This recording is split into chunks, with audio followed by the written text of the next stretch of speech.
Good morning and welcome to Herb Oracle Podcast, botanical divination with herbs, essences, flowers, and trees with your host, Herbal Marie. Let's start the day off pulling some oracle cards and getting a few messages. We can shoot the shiitake in a spiritual way-ish. And if you follow me on Instagram, I'll post a pic of the cards at Herb Oracle.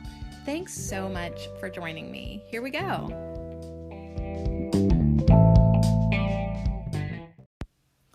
What's up? It's Friday. TGIF off. Okay.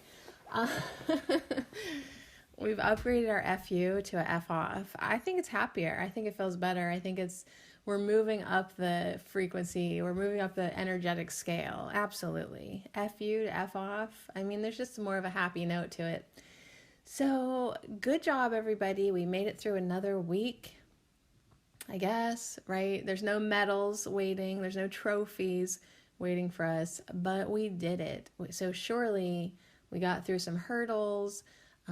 We passed through some energetic things that we needed to. Compare yourself to your Monday self now. How does that feel? Do you feel a little better? You feel a little lighter? I mean, it's always good to keep tabs on your ass and understand as long as you're moving in the right direction, even if it's kind of slow or whatevs, I mean, it's all good. It's all good, right? All right, so yesterday we did the law of miracles. Everything is a miracle. Nothing is a miracle except everything is a miracle. If we could just get to that point where I'm stuttering on where we realize the essence of creation is light, then we can employ our divine knowledge of light and project it into manifestation with our powers of will and visualization. Dang. So that was the law of miracles. There was a little bit more to it. You're always welcome to go back and listen. You're always welcome. But today we're doing something called the law of monadic return. So we're going to do that, and then we're going to pull from a oracle deck by Tess Whitehurst called The Magic of Flowers. Definitely one of my faves. I mean, they're all my favorites. I love all my oracle decks. And I have room for more. I've decided to tell the universe that I have room for more. And wouldn't you love for me to get a new flower deck or a plant deck or an herbal crafter deck? I know I would. I would love it. It would just be like new juice to this podcast. But I do run a little ad at the beginning of each of these podcasts. Literally every time you listen to it, it makes me like a penny and a half. So we're like slowly like working our way up to like $20. Maybe I'll be like, listen, this $20 has to go to a new oracle deck for the podcast. All right. Anyways, so the law of monadic return, this monad thing, it keeps coming up. I can't even remember what the heck it meant. And I actually did look it up. I think it's just like the energy of everything, like the energy of essence, I think. Not sure. You can look it up. You have the internet. TGIF off.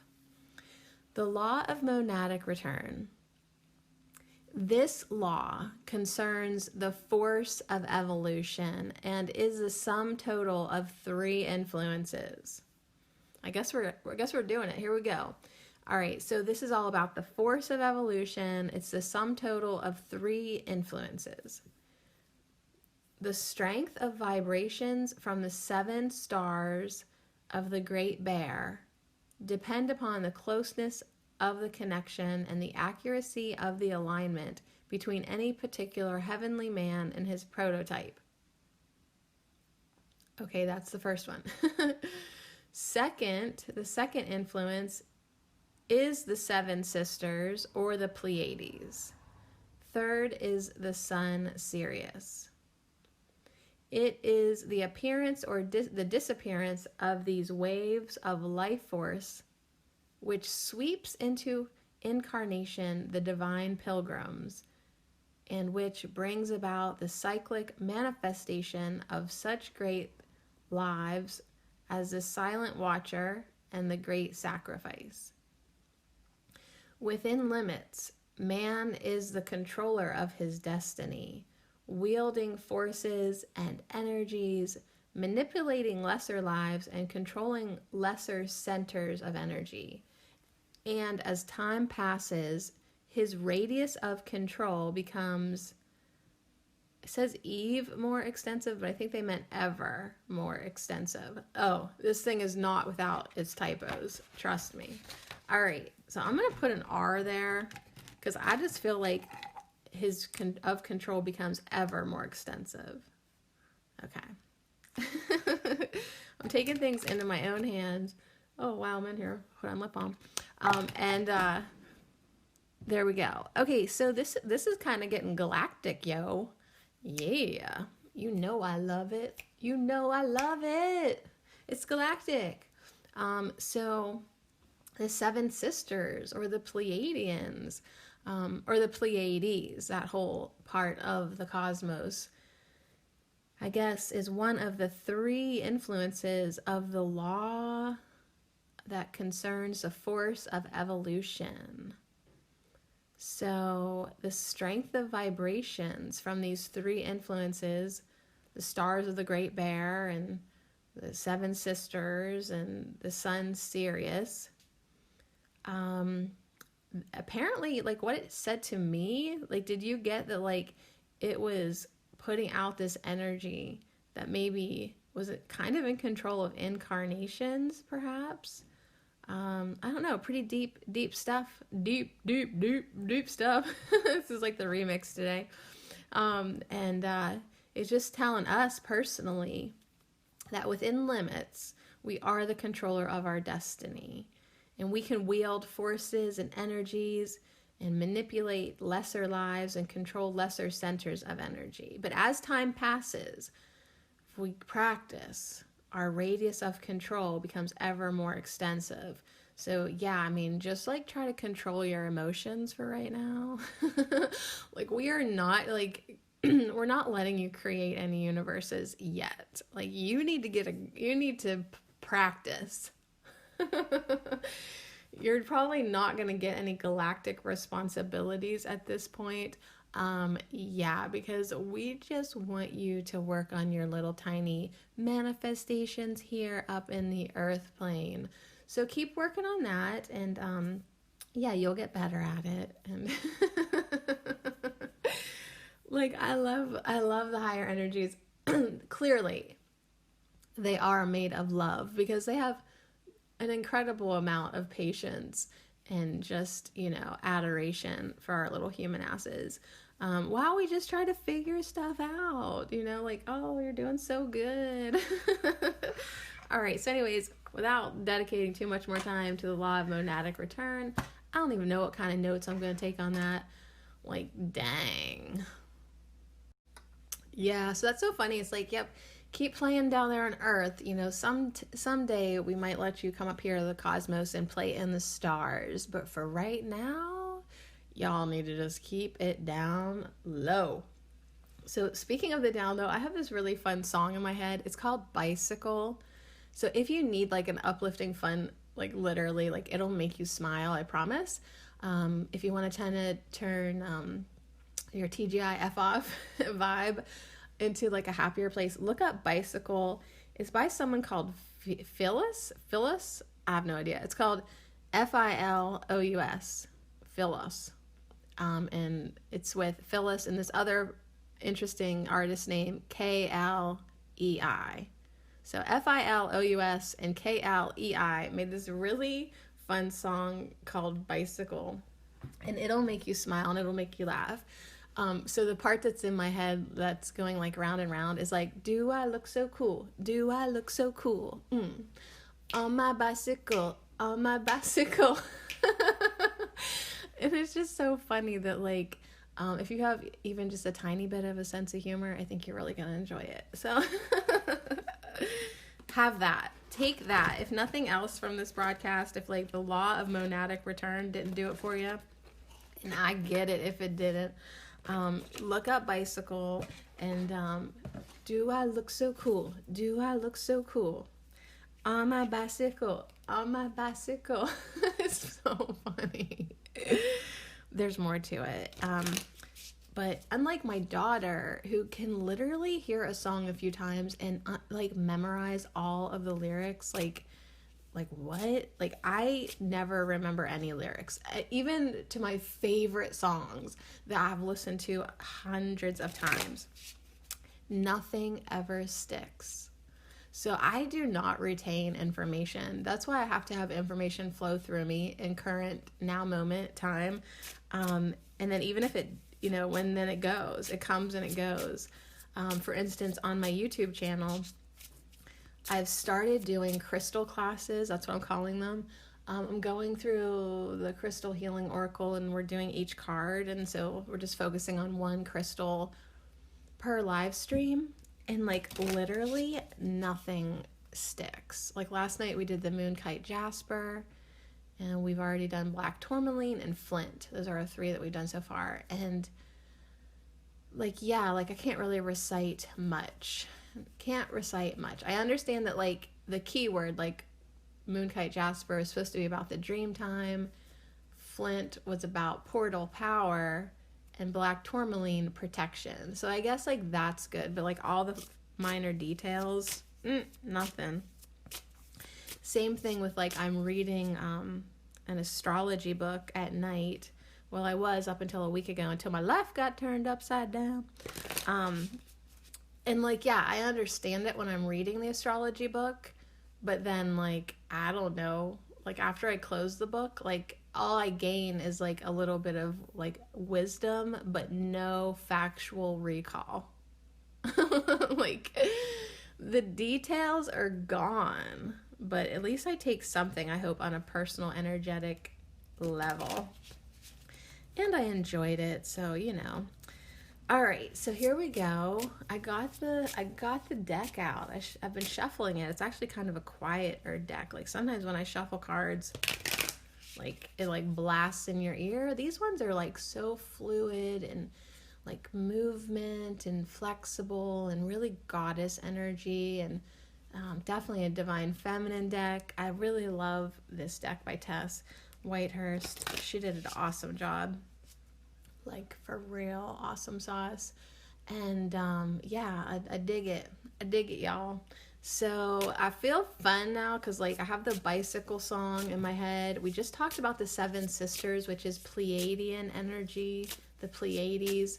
Okay, as I'm like getting chills or like tickling on my back, I definitely work with the Pleiadians, or Pleiadian energy.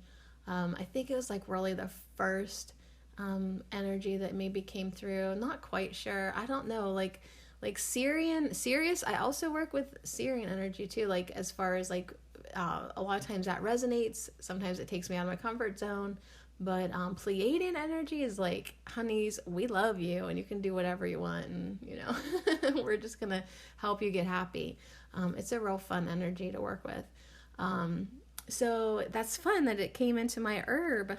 I love that like I'm focusing on herbs and essences and flowers and trees and all this botanical stuff, but like, yeah, like cosmic energy finds us. So of course, if we're doing the laws of the universe, we're gonna have to step out of our own solar system. Come on, you guys, let's make friends. Let's expand. We're all one. That doesn't just include humanity. That includes everybody. Yeah, rock that body. All right. Well, party pooper time here. Buzzkill. I just pulled a card. Bleeding Heart. All right. Buzzkill. Bleeding Heart's here. And on the top is Wisteria to go with the flow. Okay. So I feel like our first message is like, yeah, you had a rough week, girl. Yeah, it's definitely a big change here, with my husband not being here, or the husband, or, whatever we want to call him at this point. Yeah, like it's been a crazy week. Like, I had mentioned I had left last week. Like I had been staying somewhere else. And then, he's like, no, you should be here. The kids need you. Like, so now I'm here. He's staying somewhere else. It's been a really heavy week, especially for my youngest. Like everyone's had to adjust, and I've had to adjust, and I've had to adjust too with like the transition from like, okay, I don't want to feel bad anymore. Like I have a lot to be thankful for, and trying to allow myself to flow into that better feeling place whenever you feel really bad or down because you're worried about the other person. Like I understand that our marriage is over and we need to move it on to the next phase, but like I know he's been miserable, like beyond miserable, and like it's hard to have a good time here, when you know that like there could be another person suffering, right? So it's not even like my hurting heart this week. It's like, wow, like I'm like being aware of everyone's heart pains this year or this week. And yeah, and then just wisteria coming in to be like soften the edges. So whenever I look at these two cards, I put them diagonal. Like you probably could make like a slanted figure eight if I like ran my fingers like through these two energies. Because the bleeding heart, like if you've ever seen one in real life, it puts out this real long stem with these little heart-shaped flowers that dangle on it, and it'll curve, from the weight of it. So that kind of curves up, and then there's this beautiful mermaid with wisteria and bubbles. She is reversed, but like I can trace my finger around these two energies in an 8. And it's kind of like saying like, yeah, like if you could just let it flow, like if it was like water that had to keep flowing through a filtration system, like flow it through your heart filter, cleanse it in this water, flow it through the bubbles, right?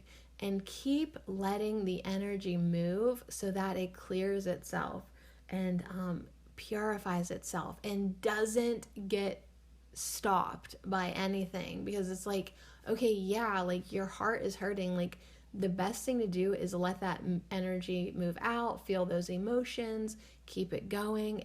If you try to hold it in, if you try to build walls, if you try to block, barricade, and stop it, that ain't gonna be good for you at all. That's when you like put your hand to your chest and be like, oh my God, this actually hurts, right? Yeah, because you're not letting it flow. It'd be better for you to sit at the kitchen table and cry your face off for an hour. It would be, you know what I mean? It's just better to keep letting it go. So yeah, and then remember, a broken heart's an open heart. So what are you bringing back into your heart? Like, yeah, you're trying to let this emotion flow, and it's like, what are you bringing back in? Can you bring in some gratitude, some appreciation, some focus on what you love, how thankful you are, how happy you are to be where you're at? Surely there's some good stuff to bring in, right? Yes, of course, there always is. So yeah, focus on the positive while you feel your feelings, while you let out, some of the painful vibes. Like they're here so that you can feel them and let them go and acknowledge them. Don't shove them away or back in. Don't shove them down. Repression is a no-no. So quit repressing your emotions. Okay, good message. Good message. Let it out. Let it go, let it go, let it go. Whatever's making your heart a little heavy, let it go. Okay, our next card is off the top. It's Agapanthus. Be impeccable. For real, she says. Like, she ain't even playing no more. It's Isis on the card. She's like, we're not even playing anymore. We're going to be the goddesses that we are, that we be, that we have access to.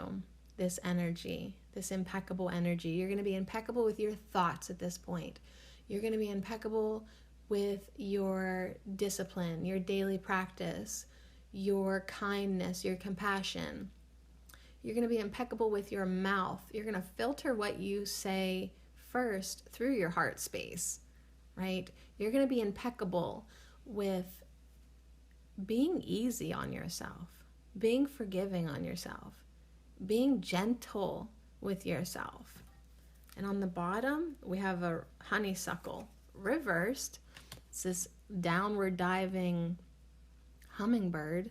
Now, when we look at it reversed, that's kind of cool. Trying to see where I want to put it, though. I'm actually going to put it, it's kind of a weird layout. It's not weird, though, but I thought it'd be weirder. Like, it just looks like a four cross right now. All right, so the honeysuckle, it's upside down, reverse. So it looks like the hummingbird is nose diving really fast into the honeysuckle. So I don't see this as a negative message at all. I just see it as the energy is picking up so fast, you might want to just hold on to your socks. Kind of like, dang, you ready? Because here we go. Like, now that we are diving into this new way of being, things are going to happen like pretty quick for you. And the energy is going to pick up. So I hope to hell you did your heart healing. I hope to hell you're in a good place and you're ready for this, because it's coming. Because it is coming. So the honeysuckle card usually has like a message of good luck. And it's like, I think it's like luck be with you, because good job. Godspeed. There it goes. I don't think it's a message of anything other than good luck. I just see it as a message of, dang, here we go. So it's like Wisteria's like, aren't you glad that you've softened your edges now that this huge amount of energy is coming in? And Agapanthus is like, aren't you glad you are so, I don't want to say strict and rigid, but you are just so in alignment with what you want. And you have these daily practices that, even though, you can change it up, you can be flexible a little bit. I mean, it's not set in stone, but what is unshakable, what is impeccable, is your vibrational set point and your, I want to say, mastery over your frequency. Just like the law of monadic return said, like, as we're in charge, as we manipulate and control the lesser lives and lesser centers of energy, it'll become greater than that. But the point is, we're really good now. We're really good at a lot of little things, right? We've become impeccable with just maintaining these basic things that, like, we can handle faster, more powerful energy coming at us. Like, we're ready. Like, Agapanthus, she's standing in front of like this, not the Nile River probably, like, and her arms are open, but they're out to the side. She's holding like this translucent scarf in each hand that kind of like, goes behind her, hangs under her booty or whatever. But her arms are open. She's like, bring it, bro. I got this. And the look on her face is like, she's not scared. She's like ready for it. She's actually like kind of like anticipating, and kind of like there's just this slight excitement. Not excitement, but like pleased. She is pleased that this energy is torpedoing towards her. And she's like, watch me not shake. Watch me not falter. Watch me accept and allow and integrate and utilize it. So this bleeding heart really now feels like a thing of the past. Like, it was our first card, but it was like, when you take that deep breath, it doesn't feel as heavy as it did Monday, did it? That's right, because you keep on breathing, you keep on feeling it, you keep on letting it go. Wisteria says you keep on going with the flow. Like, you were kind of the hanged lady there for a while, not sure, like, You know, if you were allowed to feel good, if you were allowed to feel powerful, if you were allowed to feel in control, well, yes, honey, Agapanthus is here to say we are and we do. So bring it. Bring it, honeysuckle. Bring it, honeysuckle. All right, so Dahlia is our next red lady coming through. She's in a red long dress. She has her, and I just did this last night. She has one hand on her heart and one hand over her first and second chakras. She is integrating. Yes, yes. She is well aware of that energy that her one broken open heart has brought in, and two is now coming from her from the cosmos. She is under a starry sky. She has this magnificent flower, light flower. It's in the sky, but it's coming from her energy center, from her chakra, her crown chakra. She's basically being kind of connecting now heaven and earth, cosmos and earth. Surely the seven sisters are up in that sky. So maybe they're the ones sending this energy, and she is integrating the Dahlia. Yeah, it's in a light. It's like a big sky dahlia made of light, and she has her eyes closed. She feels good. Like whereas the bleeding heart had her eyes closed and she looked like she kind of had some indigestion, Dahlia over here is like pulling it all in,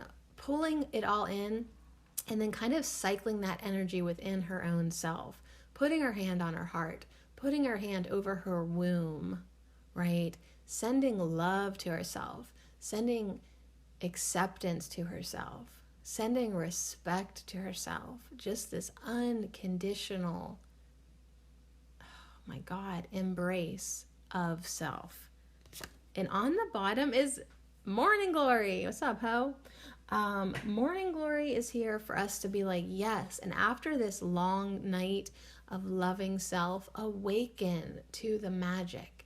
Awaken each day knowing that you have another opportunity to play here, another opportunity to be here, to create here, to work to work on controlling and manipulating, the lesser energies that you are allowed to play with, right?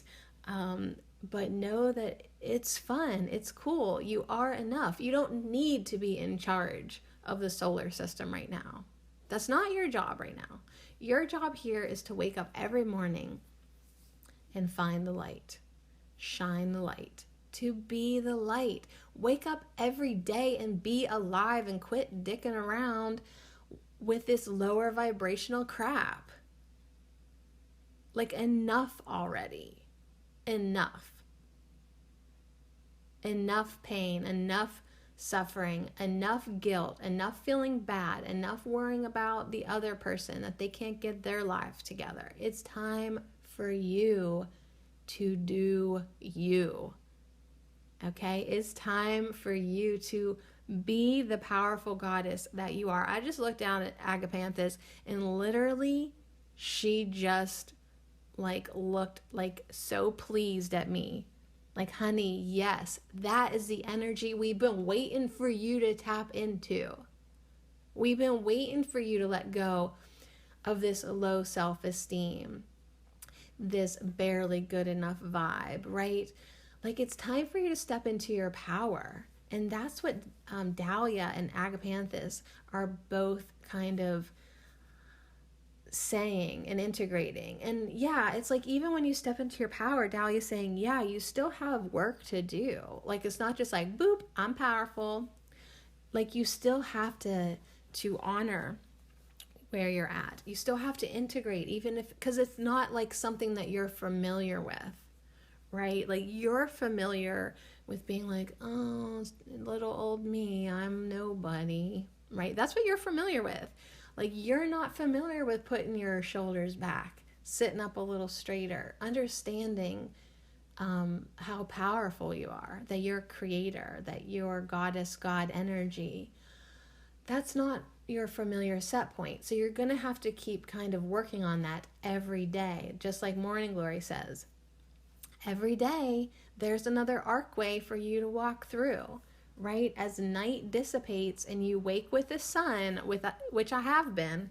I'd like to wake up a little bit earlier, but like, yeah, once I see the light coming through my dark blue curtain, like I'm awake. I wish I could sleep with no curtains, but there's a street lamp that I cannot have shining on my face. No. So I have to use a darker curtain so I can get some darkness at night. But I would, like, literally, if I could splurge on something, it would be one of those curtains that you can set on a timer to open. Oh yes. Like, that would totally be like a unnecessary, luxurious splurge for me.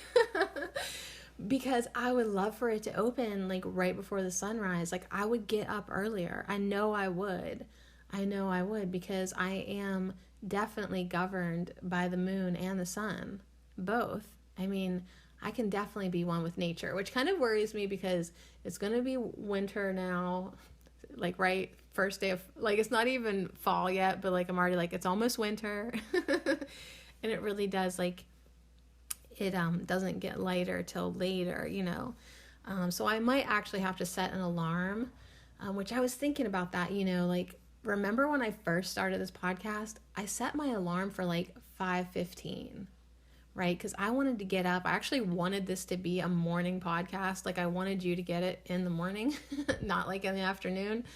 But that's okay.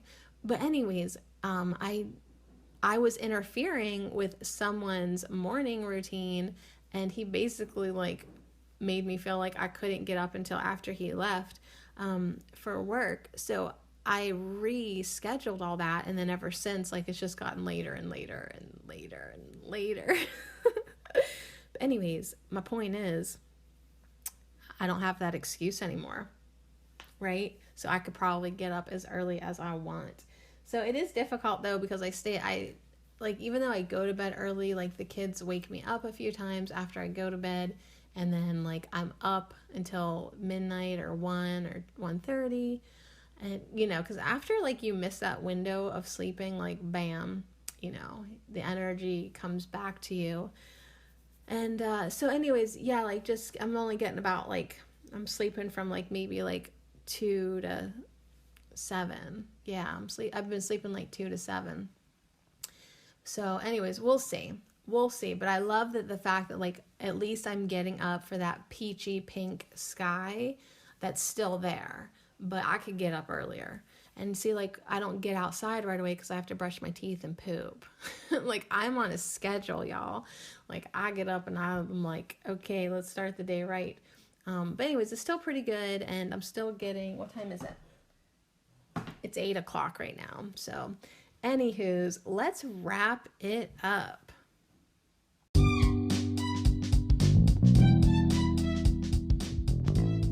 So what's the weekend forecast? I guess know your power and quit dicking around and start seeing the magic of the everyday. I mean, it's time for you to really move forward now.